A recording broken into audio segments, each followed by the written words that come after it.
여러분 안녕하세요. 이현대 목사입니다. 오늘도 활기차게 신나게 화요일 4월 8일 말씀 묵상 하루에 한 편 시작하도록 하겠습니다.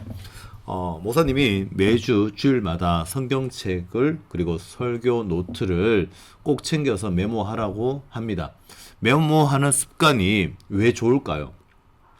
근데 메모의 습관의 중요성은 모두가 다 알고 있습니다. 특별히 초등학생부터 메모하는 습관을 들이면 성적은 물론 기억력, 계획성, 또 습관의 형성에 대해서 다양한 영역에서 긍정적인 좋은 영향을 끼친다라는 연구 결과가 있습니다. 당연하게 좋겠죠. 습관을 만드는 것은 굉장히 중요한 겁니다. 메모하는 습관을 통하여서 여러분들이 공부하는 것이거나 앞으로의 삶에 있어서 굉장히 좋은 영향을 끼치는 건 사실입니다. 그래서 말씀 묵상을 하고 난 다음에도 잠깐 한 글자라도 메모를 하시고 그 메모를 통하여서 오늘 말씀 묵상 또 성경책에서 이런 메시지가 있었지라고 기억하는 시간이 좀 되었으면 좋겠습니다. 그 기억을 통하여서 나의 삶에 좀 받아들여서 어떻게 또 살아가야 되는지 고민도 해보고 생각도 해보고 계획도 세워보고 기도도 해보시는 하루가 되었으면 좋겠습니다. 오늘도 활기차게 시작합니다. 오늘 말씀 누가복음 20장 41절에서 47절까지 말씀을 함께 나누도록 하겠습니다. 목사님 읽어드릴게요. 예수께서 그들에게 이르시되 사람들이 어찌하여 그리스도를 다윗의 자손이라 하느냐? 시편에 다윗이 친히 말하였으되 주께서 내 주에 이르시되 내가 내 원수를 내 발등상으로 삼을 때까지 내 우편에 앉았으라 하셨도다 하였느니라. 그런즉 다윗이 그리스도를 주라 칭하였으니 어찌 그의 자손이 되겠느냐 하시니라. 모든 백성이 들을 때에 예수께서 그 제자들에게 이르시되 긴 옷을 입고 다니는 것을 원하며 시장에서 문안 받는 것과 회당의 높은 자리와 잔치의 윗자리를 좋아하는 서기관들을 삼가라. 그들은 가부의 가산을 삼키며 외식으로 길게 기도하니 그들이 더 엄중한 심판을 받으리라 하시니라. 아멘. 예수님이 누구신지 여러분들은 잘 알고 있으신가요? 예수님은 단순히 다윗의 자손, 족보에 나오는 그 다윗의 자손이 아니에요. 예수님은 종교 지도자들과 많은 논쟁을 하셨습니다. 그리고 그 논쟁의 마지막은 예수님의 질문으로 끝이 납니다. 그 질문은 사람들이 메시아, 그리스도를 다윗의 자손이라고 하는데 그게 전부일까요? 하는 거였습니다.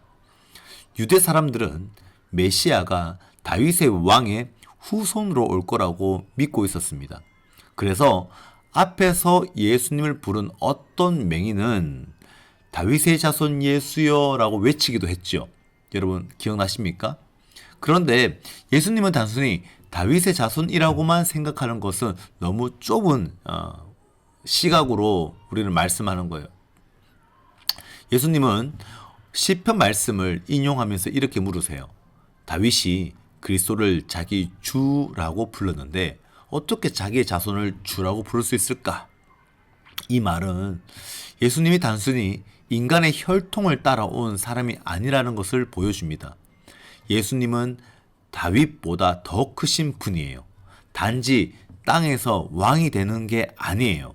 하나님의 우편에 앉으셔서 우리를 구원하시는 진정한 참된 왕이 되시기 때문입니다.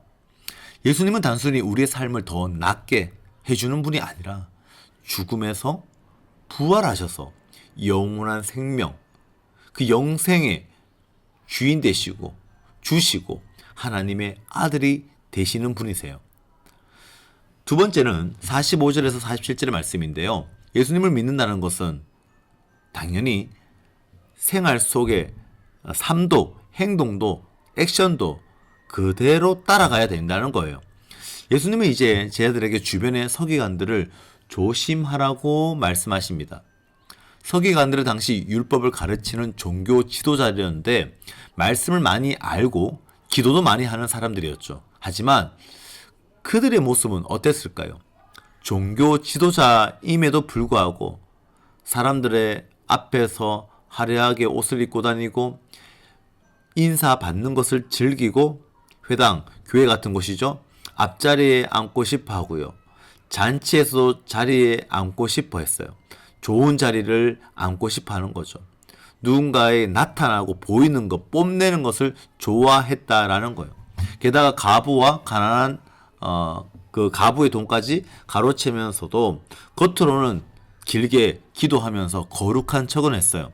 예수님은 이런 서기관들을 보시면서 그들은 더 엄중한 심판을 받을 것이다 라고 말씀하십니다. 왜 그럴까요?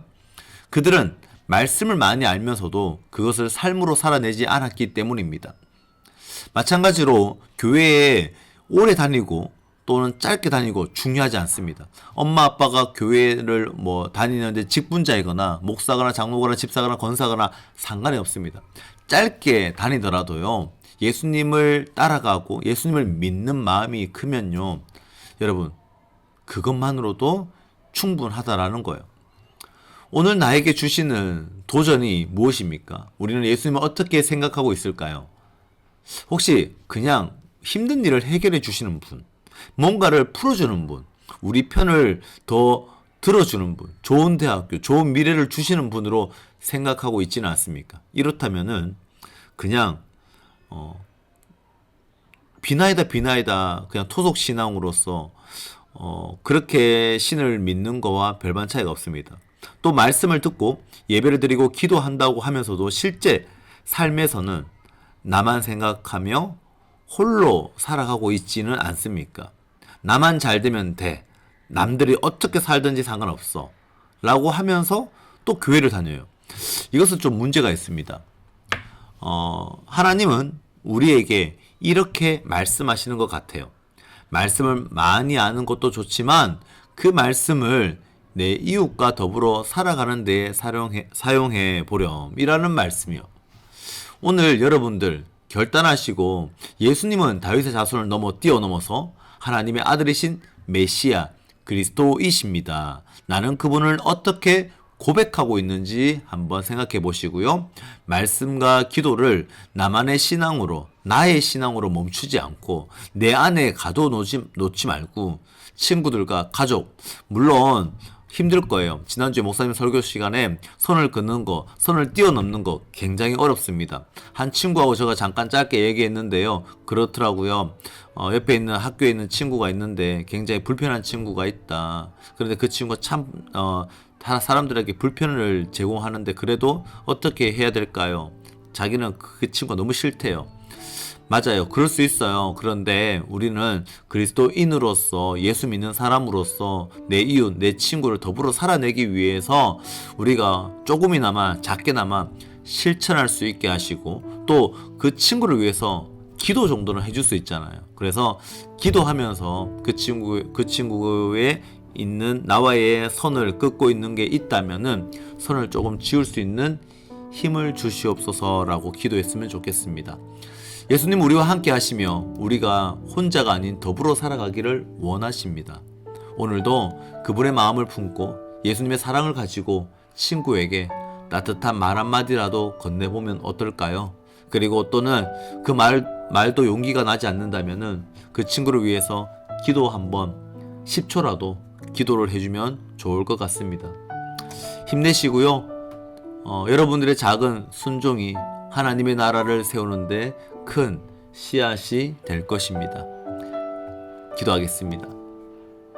하나님 아버지 감사합니다. 오늘도 복된 하루 저희들에게 허락하여 주시고 오늘도 예수님을 따르는 참 제자로 살아갈 수 있게 하심에 감사드립니다. 오늘 우리들에게 문제가 있습니까? 또 어려움이 있습니까? 또 내 안에 선을 긋고 있는 것들이 있습니까? 하나님, 그 안에 속에서, 내 안에 속에서 제한된 삶보다 그 선을 뛰어넘는 초월하는 그 하나님의 사랑을 기억하게 하시고 우리도 혼자 살아가는 것이 아니라 더불어 살아가면서 옆에 있는 친구들에게, 이웃에게 내 마음을 품고 주님의 마음을 가지고 품고 살아가는 믿음의 백성이 되게 믿음의 자녀들이 되게 인도하여 주시옵소서. 오늘도 주님 주시는 그 말씀에 순종하며 나아가기를 바라며 이 모든 말씀 살아계신 예수님의 이름으로 기도드리옵나이다. 아멘.